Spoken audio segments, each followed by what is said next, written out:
பார்த்தீங்கன்னா சியை வந்து ஒரு மாதிரி நோட்டீஸ் பண்ணுறா. சியை வந்து பார்த்தீங்கன்னா எப்போவுமே இருக்கிற மாதிரி இல்லையாம்மா. ஸோ ஒரு மாதிரி கொஞ்சம் ஒரு மாதிரி இருக்க மாதிரி நம்ம ஹீரோ வந்து ஃபீல் பண்ணுறான். ஸோ அப்போ தான் ஏன் இப்படி இருக்கா அப்படின்னு நம்ம ஹீரோ அப்போ நான் போயிட்டு இருக்கும்போது வந்து சிஏ மீட் பண்ணுறான். மீட் பண்ணிட்டு சிஏ கேட்குறா என்னடா விஷயம் அப்படின்னு கேட்கும்போது ஒன்றும் இல்லை பெருசாக ஒன்றும் இல்லை அப்படின்ற மாரி போய்ட்றான். திரும்ப வந்துட்டு ஆக்சுவலி உனக்கு எதாவது போதர் பண்ணுறதா என்ன சொல்கிறேன் நான் பேசாமல் கேட்குறேன். ஏன்னா நான் உன்னோட பிரதர் தானே. ஸோ உன்னோட பிரதராக நான் வந்துட்டு கேட்குற மாதிரி தப்பு கிடையாது. ஸோ ஏதாவது பிரச்சனை சொல்லுன்னு சொல்லிட்டு எதுவும் இல்லைனா சொன்னதை மறந்து அப்படின்னு நம்ம மாரி கிளம்புறானா.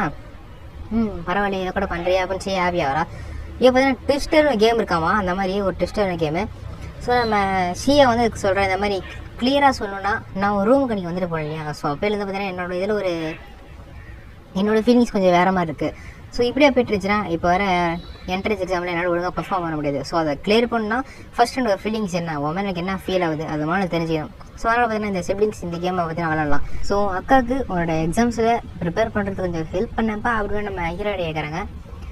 சரி ரைட்டு நம்ம ஹீரோக்கு என்னமோ புரிஞ்சிச்சு. இவன் இப்படி ஸ்ட்ரைட்டாக சொல்கிறா இவன் அவன் லெவலில் தான் விழுந்துட்டா அப்போ நம்ம ஹீரோ தான் யோசிச்சுட்டு இருக்கான். ஸோ ஃபஸ்ட்டு ஸ்டார்டிங் வந்து நம்ம சியாவே ஆரம்பிக்கிறான். ஸோ சியாவே ஆரம்பிச்சுட்டு சரி ஓகே பக்கத்தில் வர அப்படின்னு வரான். நம்ம ஹீரோ டேர்ன் நம்ம ஹீரோ கொஞ்சம் அங்கேயே காடு தைக்கும் போது டேய் கொஞ்சமாச்சு க்ளோஸ் ஆகடா அப்போ தான் அவன் எனக்கு ஃபீலிங்ஸ் எனக்கு தெரிஞ்சிக்க முடியும். கொஞ்சமாச்சு க்ளோஸ் ஆகுன்னு சொல்லும்போது அதெல்லாம் முடியாது. க்ளோஸாக வரணும் வந்து ரூல் புக்கில் பேச ரூல் ஒன்று இல்லையா அப்போ நம்ம ஹீரோ சொல்லுவான். ஸோ இப்போ நான் சியா டேர்ன் வருதா சரி ஓகே அப்போ இதெல்லாம் நானே பார்த்துக்கிறேன். அப்புறம் பார்த்தா ஓங்கி ஒரு அடி அப்படியே தாவுவா. ஸோ கரெக்டாக நம்ம ஹீரோ பக்கத்தில் போயிடும்போது தூரமாக போகணும்னு சொல்லும்போது தூரமாக போகணுன்னு எந்த ரூல் சொல்லி எவ்வளோ கிட்டோன்னு வந்துக்கலாமே அப்படின்னு நம்ம சியா சொல்கிறான். ரைட்ரா என்னமோ நடக்க போகுது என்ன நடக்க போகுதுன்னு தெரியல சரி வேடிக்கை பார்ப்போம் அப்படின்னு பார்த்தா நான் வேணும் வச்சுருக்கான். ஸோ அப்படி வந்து கேம் பார்த்துட்டு அப்படியே கண்டினியூ பண்ணிருக்காங்க. ஸோ ஒரு கட்டத்தில் வந்து 2 பேரும் கிட்டத்தட்ட பார்த்தா க்ளோஸாக வந்துட்டாங்க. நீ வரது நீ கோஆபரேட் பண்ண மாட்டேன்னு கேட்குறேன். ஸோ நானும் இன்னும் க்ளோஸாக வந்தாகனு சொல்லிட்டு நம்ம ஹீரோ வந்து இன்னும் கொஞ்சம் க்ளோஸாக வராங்க. ஸோ நம்ம ஹீரோ பார்த்தோன்னா ஐயோ என்னோட எஸ்கேப் ரூட்டே பிளாக் பண்ணிட்டாலே இப்போ நான் எங்கே காலை வைப்பேன் ஐயோ அங்கேயாவது காலை வைக்கணும் எப்படி பண்ணுறது. நம்ம ஹீரோ கேம் விட்டு வெளில போகிறேன்னு சொன்னால் பார்த்தீங்கன்னா சிஏ ஒத்துக்கிற மாதிரி தெரில நீ விளாண்டுதாகனு சொல்கிறான். நம்ம ஹீரோ பார்த்தீங்கன்னா க்ளோஸாக கிட்டத்தட்ட போகும்போது கரெக்டாக பார்த்தீங்கன்னா கொஞ்சம் மெயின்டைன் பண்ணி டிஸ்டன்ஸ் பண்ணி எப்படி விளாடுவான். அப்போ அங்கே நிறையா பார்த்தீங்கன்னா சிஏ கொஞ்சம் பிளா சயின்டிஃபிக் மெத்தடு லவ் அதுன்னு பார்த்தீங்கன்னா புலம்பிட்டே இருப்பான். நம்ம ஹீரோ பார்த்தீங்கன்னா அதெல்லாம் கேட்டுக்கிட்டு பார்த்தீங்கன்னா ரொம்ப வெக்கப்படுறோம். என்னது நாங்கள் சிப்ளிங்ஸா பார்ட்னர் ஆகலாமா எப்படி சோல்மேட்ஸா ஒன்றும் புரியல அப்படின்னு நம்ம குழம்பிட்டு இருக்கான். இப்படியே போயிட்டு இருந்தா இன்னும் கொஞ்சம் க்ளோஸாக எனக்கு என்ன ஆயிருமே அப்படின்னு நம்ம குழம்பிடும். டக்குனு போனா சிஏ நம்ம ஹீரோ முதுகில் டொம்முன்னு விழுந்து போயிடுவான். விழுந்ததுக்கப்புறம் சாரிப்பா என்னோட மசில் அதோட லிமிட் ரீச் ஆயிடுச்சு ஸோ இதுக்கப்புறம் விளாட முடியாது. சரி ஓகே இந்த மாதிரி உன் கூட இப்போ அந்த விளாண்டால உங்களுக்கு என்ன ஃபீலிங்ஸ் புரிஞ்சுட்டேன். ஸோ நீ என்னோட சிப்ளிங்ஸ் தான் அது அன்றைக்கி மாற போகிறது கிடையாது. ஸோ கோஆப்ரேஷன் பண்ணுறதுக்கு நன்றி அப்படின்னு கிளம்பிடுவோம்.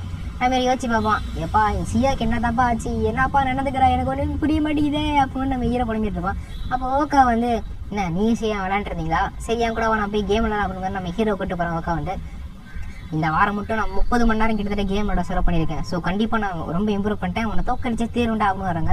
ஆமாம் நான் இவ்வளோ கேம் விளாண்டுருக்கோம் வீக்கெண்ட்ஸில் எப்படி விளாண்டுருக்கோம் புரிஞ்சிச்சு இவனை தூக்கி போட்டு மிதிப்பா நான் அழுதுகிட்டே இருப்பேன் தோத்தா அதானே சரி ஓகே விளாட்லாம் அப்படின்னு நம்ம ஹீரோ போய் உட்காரான். இவனை ரொம்ப இப்படி நினைத்துக்கிறான் ஒரு டேட் சொன்ன விஷயத்தில் பார்த்தீங்கன்னா கொஞ்சம் மறக்கிறதுக்கு இந்த மாதிரி கொஞ்சம் ஆக்டிங்லாம் பொருளா அப்படின்னு நம்ம வச்சுட்டு இருக்கான். ஸோ அப்போ தான் சிஏ நல்லா தொடர்ந்து ஜெயிச்சிட்டே இருப்பான். நம்ம உட்காந்து தொடர்ந்து ஜெயிச்சிட்டே இருப்பான். ஜெயிச்சிட்டேன் அப்படின்னு ஓகே கொஞ்சம் கேம் நல்லா தான் வந்திருக்கா. ஸோ இவன் நடிக்கிற பாடன்னு தெரில. ஸோ இவன் வேணே அந்த 30 மணி நேரம் செலவு பண்ணி கேம் கற்றுக்கு நல்லா வந்திருக்கா. அப்படி பார்த்தீங்கன்னா மூவ் ஆகிட்டு நம்ம ஹீரோ க்ளோஸாக போயிடும்டா வர்றா கேம் விளாட பாடி மூவ் ஆகுது கூட தெரில இவ்வளோ க்ளோஸாக நின்றுருக்கா. அப்போ நம்ம ஓக்காத போய் நம்ம ஹீரோ தான் தொடர்ந்து தோக்கடிச்சிட்டே இருப்பா. நம்ம ஹீரோ தோத்துக்கிட்டே இருப்பான். எப்போ அராட்டா கொஞ்சமாக ஜெயிச்சிடாருப்பா சொல்லும்போது அடாமல இவ ஸ்மைல் ரொம்ப க்யூட்டாக இருக்கும் இது என்றைக்குமே என்னோட க்யூட்டான சிஸ்டர் தான். அப்போ நம்ம யோசிச்சுட்டு சரி ஓகே நம்ம விளாட ஆரம்பிப்பா அப்படின்னு நம்ம ஹீரோ தொடர்ந்து போய் ஜெயிச்சிட்டு இருப்பான். டேய் எப்படா சடனாக இவ்வளோ பெட்டரா சூப்பராக சண்டை போடுறா அப்படின்னு ஓக்கா கேட்குறா. நம்ம ஹீரோ சும்மா ஃப்ளூக்கில் சண்டை போடுறா அப்படின்னு சொல்கிறான். அவ்வளோதான் ஓக்கா டென்ஷன் ஆயிடுவா. எங்கே போகிறேன்னு கேட்டா நான் கொஞ்சம் பாத்ரூம் பிரேக் போயிட்டேன் அப்புறமா ஓக்கா சொல்லுவாளா. அவள் பின்னாடி வந்து நம்ம ஹீரோ கழுத்தை பற்றி அப்படியே பிடிச்சிப்பா. விடு என்ன மூச்சு விட முடியல நான் சாக போகிறேன் மாரி சொன்னா எதால சாக போகிறேன் கேம் மணி நட்சத்திரம் 2 நான் சாக போகிறேன் என்ன உடனே அப்படின்னு நம்ம ஹீரோ தான் கத்தி இருக்கிற மாதிரி சரண்டர் ஆகிடுறியா அப்படின்னு கேட்கும். ஓகே நான் சரண்டர் ஆகிறேன் அப்படின்னு நம்ம குழம்பிட்டு இருக்கோம். ஓகே என்னால் முடியல சீரியஸ் என்னால் முடியல இது வலிக்குது அப்போ நம்ம தூக்கி ஒரு ஸ்மேக் அடிச்சிடும். அப்போ பார்த்தா பொசிஷன் தப்பாக போயிருமா. ஐயோ என்னாச்சு நான் வேற ரொம்ப என்னோட ஃபுல் ஸ்ட்ரென்த்தையும் கொடுத்த மாதிரி தூக்கி அடிச்சுனே ஓகே இப்போ என்ன பண்ணுறது என்ன புரியல அப்படின்னு நம்ம யோசிச்சிருப்போம். ரொம்ப சைல்டிஷாக பிஹேவ் பண்ணிட்டேன் என்னோட ஃபுல் ஸ்ட்ரென்த்தை யூஸ் பண்ணி தூக்கி போட்டேன். ஐயோ என்ன பண்ணுறது அப்படின்னு வச்சுட்டு நான் வலிக்குன்னு சொன்னேன் அது புரியல அப்படின்ற மாதிரி கேட்கும்போது so your man now right அப்படின்னு வந்து உட்கா சொல்லுவா. ஸோ நம்ம ஹீரோ வந்து ஒரு மேன் கன்சிடர் பண்ணுறா அது அப்போ நம்ம மாரி யோசிப்பான். சரி ஓகே ஒரு எனக்கு போர் அடிச்சிச்சு நான் வேறு வேலை பார்க்க போகிறேன் அப்படின்னு ஓக்கா கிளம்பிடுவோம். ஸோ வெளியில் வந்துட்டு இந்த மாதிரி என்னோட அண்ணன் கூட தானே நான் விளாண்டேன் அடுத்த தடவை என்கிட்ட இந்த மாதிரி பின்வாங்காதரா அப்போ வந்து அவன் வெளில புலம்பிட்டு போயிடுவா. நம்ம ஹீரோ இப்போ யோசிச்சு பார்ப்பான், என்ன நடந்துச்சு, நான் ஒரு பையன் ஆயிட்டேனா, நான் ஒரு மேன் ஆயிட்டேனா, ஒன்றுமே புரியலையே.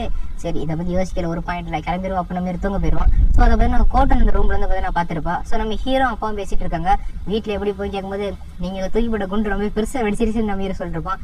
சரி ஓகே, உனக்கான ஸ்பெஷலான ஒருத்தவங்க மீட் பண்ணிட்டே அப்படின்னு நம்ம ஹீரோ அப்பா கேட்பாரு, நம்ம ஹீரோ முடிப்பா. ஸோ இந்த மாதிரி சிப்ளிங்ஸ்லாம் இங்கே உட்காந்து ஒரு படம் பார்த்துட்டு இருப்பாங்க, ஒரு லவ் எபிசோடு. ஸோ அப்படியே பார்த்தீங்கன்னா அவங்க லவ் பார்ட்னர்லாம் எப்படி இருக்குன்னு பார்த்தோன்னா அப்படியே இமேஜின் பண்ணி பார்த்தா சொல்லிருப்பாங்க, என்னோட லவ் ரிலேஷன்ஷிப் இப்படி தான் இருக்கணும், ஓர்ஸ் தான் பேசிட்டுவாங்க. அப்போ கோட்டன் பக்கம் வரும்போது, ஆமாப்பா நீ ஒரு சின்ன பொண்ணு மிடில் ஸ்கூல் தான் படிக்கிற, ஸோ உனக்கு என்ன வயசு இருக்குது, நீ பார்த்தா பொறுமையாக டிசைட் பண்ணி சொல்லுவாங்க. ஸோ அப்படியே பார்த்தா தூங்கி கிளம்புவாங்க லேட் ஆச்சுன்னு. அப்போ கோட்டன் வந்துட்டு இருக்கும்போது, நான் ஆராட்டா அண்ணனை லவ் பண்ணுறேன் அப்படின்னு தான் சொல்லிடுவா. ஆராட்டா அண்ணனை லவ் பண்ணுறேன் அப்படின்னு தான் ஓப்பனாக சொல்லிடுவா என்கிட்ட. எங்களுக்கு தெரியும் நீ ஆராட்டாவை லவ் பண்ணுறதை பற்றி எங்களுக்கு தெரியும் அப்படின்னு நான் சொல்லும் போது, நான் வந்து ரொமான்டிக்காக சொல்கிறேன், ரொமான்டிக்காக நான் ஆராட்டா அண்ணனை லவ் பண்ணுறேன். ஸோ நீங்களாம் நம்மளை வந்து பார்த்தீங்கன்னா சிப்லிங்ஸ் கிடையாது, நான் அவங்கள டேட் பண்ணலாம். ஸோ அப்படி பார்த்தா நீங்களும் என்னோட ரைவல்ஸ், நான் வந்து ஆராட்டா அண்ணனை கல்யாணம் பண்ணிக்க விரும்புகிறேன் அப்படின்னு இடத்துல கோட்டனை சொல்லுவா. ஸோ இன்னொரு பக்கம் நம்ம ஹீரோ அப்பாவும் பார்த்தீங்கன்னா பேசிகிட்டு இருப்பாங்க. இல்லை நானும் இது எனக்கு ஸ்பெஷலாக அந்த மாதிரிலாம் ஒரு பர்சனை மீட் பண்ண கிடையாது அப்படின்னு சொல்கிறாங்க. சரி நான் ஒன்றும் அவசரப்படுத்தலை, ஈவன் லவ்வில் விடாமல் தப்பிக்கிறதுக்கு ஒரு பிக்கெஸ்ட் ஸ்ட்ராங்கான ஸ்ட்ரென்த் வேணும், வாட்ட அது இருக்கப்பா அப்படின்னு நம்ம பாராட்டுறாரு. நீங்கள் அம்மா எப்படி கல்யாணம் பண்ணிங்க சொல்லும்போது, வேற எப்படி முகத்தை பாட்டு தான் அப்படின்னு அப்பா சொல்லிட்டு, இல்லை சும்மா கலாய்ச்சேன், அவள் ரொம்ப பியூட்டிஃபுல் தான் அப்படின்ட்டு அவள் ஒய்ஃப் பற்றி இப்போ தான் பெருமையாக சொல்லுவார். சரி ஓகே, அம்மா இவ்வளோ பியூட்டிஃபுல்லாக இருக்குங்கன்றீங்க, அப்படியே அவங்களோட ஃபோட்டோ ஒன்றே ஒன்று தான் இருக்காது, இங்கே மட்டும் தான் இருக்குன்னு சொல்லும்போது, ஏன்னா உண்மையிலே பியூட்டிஃபுல்லாக இருக்கிறவங்க ஃபோட்டோவில் இருக்கணும்னு ஆசைப்பட மாட்டாங்கன்னு சொல்கிறாங்க.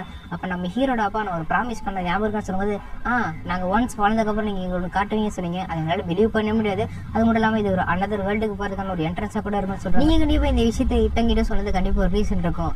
அது மட்டும் இல்லாமல் நான் கண்டிப்பாக உங்களை ரெஸ்பெக்ட் பண்ணுறப்பா, நீங்கள் உண்மையில ஒரு பெரிய ஜீனியஸ். ஸோ கவலைப்படாதீங்க, என்னால் நம்ம ஃபேமிலியை நான் காப்பாற்றுவேன், நீங்கள் உங்கள் ஒர்க்கில் கான்சன்ட்ரேட் பண்ணுங்கள், வீட்டில் நடக்கிற விஷயத்தில் நான் பாட்டுக்கு அப்படின்னு சொல்லுவான்.